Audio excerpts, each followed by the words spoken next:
भतीजी से शादी करने की नीयत को लेकर सगे चाचा ने भतीजी और उसके दो सगे भाइयों का किया अपहरण। एक भतीजे की बेरहमी से हत्या की। हत्या आरोपी गिरफ्तार। फिरोजाबाद के थाना जसराना के गांव कुसियारी से 3 बच्चों की अपहरण की सूचना पुलिस को मिली थी और बच्चों की मां ने तहरीर भी दी थी। एक साथ 3 बच्चों के अपहरण की सूचना पर पुलिस प्रशासन ने इसमें तत्काल सख्ती से कार्रवाई की और 5 टीमें इसमें गठित की गईं। जब पुलिस ने इस पर काम किया तो अपहरणकर्ता कोई और नहीं बल्कि बच्चों का सगा चाचा अमर सिंह निकला, जो अपनी भतीजी से शादी करना चाहता था। इसलिए उसने अपनी भतीजी सहित अपने 2 भतीजे अरुण और वरुण का अपहरण कर लिया और टूंडला स्थित अपने मकान में लाकर उसे बंद कर दिया।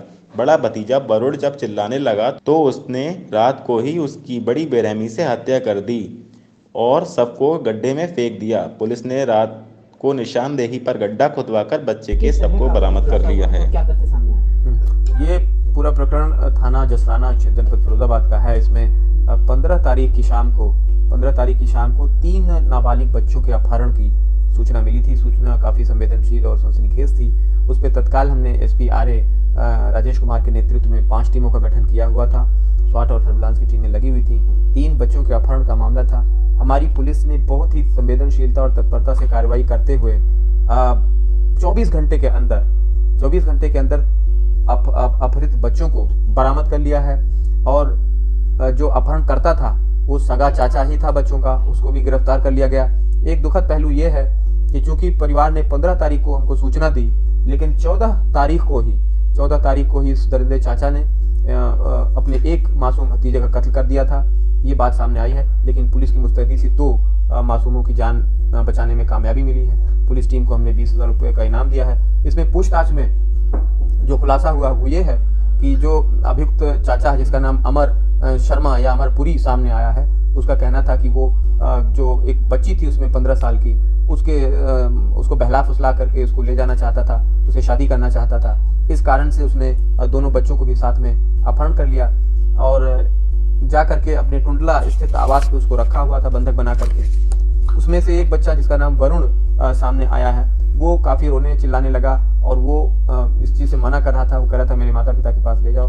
उसको चिल्लाने के कारण उस बच्चे का उसने बेरहमी से कत्ल कर दिया।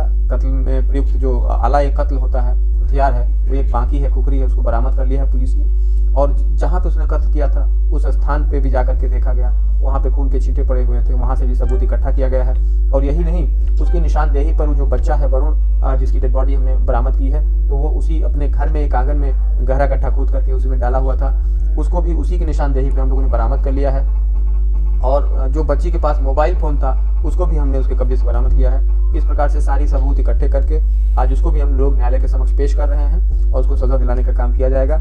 ये बात अलग है कि अगर पुलिस को समय से सूचना परिजनों ने दे दी होती तो शायद एक मासूम जो 11 साल का वरुण है उसको भी हम बचा सकते थे। फिलहाल हमने एक छोटे बच्चे जो 9 साल का अरुण है और जो बच्ची है उसको बचाने में सफलता पाई है। निश्चित रूप से मैं पुलिस टीम की सराहना करता हूँ, उसको इनाम देने का कार्य किया। ये कुल 24 घंटे हमने बताया कि 24 घंटे के भीतर हम लोगों ने काम करके, क्योंकि 3 बच्चों के अपहरण का मामला था तो पूरी जो तेज तर्रार टीमें थी उसमें लगाई गई थी और 24 घंटे के अंदर हम लोगों ने इसमें कामयाबी पाई है। रही बात मोटिव की, जैसा किसी ने पूछा है, तो मैंने कहा कि वो उस छोटी बच्ची जो 15 साल की है उसे शादी करना चाहता था, सगा चाचा था, लेकिन लॉकडाउन के लगने के बाद ये आकर के गाँव में ही रहने लगा था और वहाँ से उसकी नजदीकियाँ बढ़ गई थी। उसी से शादी करना चाहता था। शादी के लिए अपहरण किया था, मगर बच्ची चाह रही थी कि उसके दोनों भाई भी साथ जाएं, वो छूट न जाए कहीं घर पे, तो इस कारण से उसको भी साथ लेके गए थे। लेकिन बड़ा भाई जो था वो रोने चिल्लाने लगा, उसके मुताबिक ऊधम काटने लगा था। उस ऊधम से निजात पाने के लिए उसने इस तरह का हथकंडा अपनाया जो बहुत ही बेरहमी से उसका कत्ल कर दिया। इसके अलावा ये बात सही है कि अगर पुलिस देरी करती तो ये कल ही एक जो उसका भवन है, बिल्डिंग है, घर है, उसको 29 लाख में उसने सौदा किया था। 23 लाख उसको कल मिलने वाले थे और सारा अमाउंट लेकर के उस लड़की को लेकर के वो कहीं दूर भागने की फिराक में था और इस दौरान उस छोटे बच्चे की भी हत्या कर सकता था। इस कारण पुलिस की मुस्तैदी के कारण वो ऐसा करने में सफल नहीं हो सका और आज गिरफ्तार होकर वो जेल जा रहा है।